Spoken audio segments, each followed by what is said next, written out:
Arizona, jurors can ask questions of a witness. The jurors asked Jodi Arias more than 200 questions. Well, they wanted to ask even more, and now we've gotten hold of some of the many questions that the judge said, no, we're not going to ask her that. It's irrelevant or it's too prejudicial. These were never asked of Jodi Arias, but the jury wanted to know. So we are going to do an experiment. We're going to ask those questions that Jodi never answered to our expert panelists and have those panelists answer as if they are Jodi Arias. They can take into account that she is a known liar. Here's question number one. It reads, quote, "It was brought up earlier in the trial that you had breast enhancement done while living in the house with Daryl. Can you explain why you did this given the financial straits you and Daryl were experiencing?" Starting with J.D. Weintraub. As Jodi, she would say, well, I didn't really think that that would make a difference, and I did think that the money problems were going to go away soon, and it had already been planned. In retrospect, I guess it wasn't a very sound judgment. I guess I was just very young. Brian, what if you were Jodi Arias, how would you answer that question? I guess I'd have to guess by saying she would say something to the effect of she did it to please the man she was with.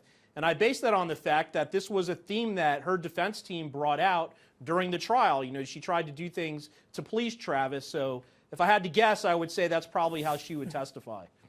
Well, I want to go to Dave Hall, who was a friend of Travis Alexander's and knew Jodi and, of course, saw her in action with Travis. Why do you think she got breast enhancement surgery right before she met Travis when she was having severe financial straits? Her house was about to go into foreclosure, and she was going deeply into debt. Oh, wow. You're asking me to try to figure out why Jodi Arias does half the things that she does.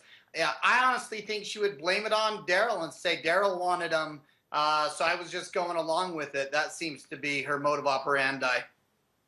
All right, let's go to a question number two. Now, Jodi admitted to lying about how Travis was killed, but only after she was caught red-handed. So here is the next question.